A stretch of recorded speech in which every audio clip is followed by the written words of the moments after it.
Eləcə Atalı Türk dünyası bütöv Azərbaycan ideyasını təbliğ edən, yazdığı bir-birindən maraqlı əsərlərlə gündəmə gələn dəyərli yazarımızdır.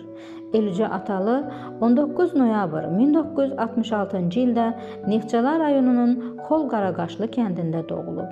Orta təhsilini kənd məktəbində başa vurduqdan sonra təhsilini davam etdirərək Bakı Dövlət Universitetinin Kitabxanaçılıq fakültəsini bitirib və Azərbaycanda kitabşünaslıq, yaranması, inkişafı, müasir mərhələ və perspektivləri adlı namizədlik dissertasiyasını müdafiəyə hazırlayıb. 12 yaşından şeir yazmağa başlayıb. Ədəbiyyata yeni fəlsəfi bədii miniatür janrını gətirib və bu janrda həmçinin hekayə, esse, mənsur şeir, publistika janrlarında yüzlərlə əsəri öz vətənində və xaricdə çap olunub və başqa dillərə tərcümə edilib.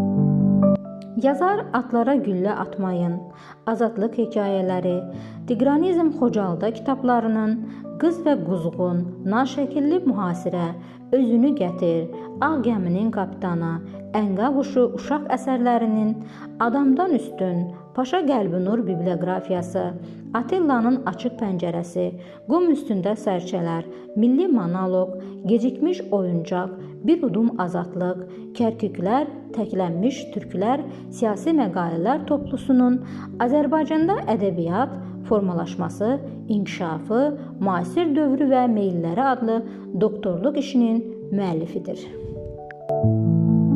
İran Hizbullah zindanında Xomeyni və Xomeynizmin iç üzünü aşkarlayan, ifşa edən romanı böyük səs gətirib.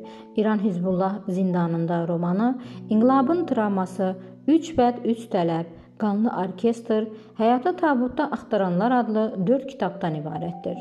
Roman tarixi, ictimai, siyasi baxımdan İran İslam İnqilabının təsadüf yoxsa zərurət olması suallarını cavablandırır.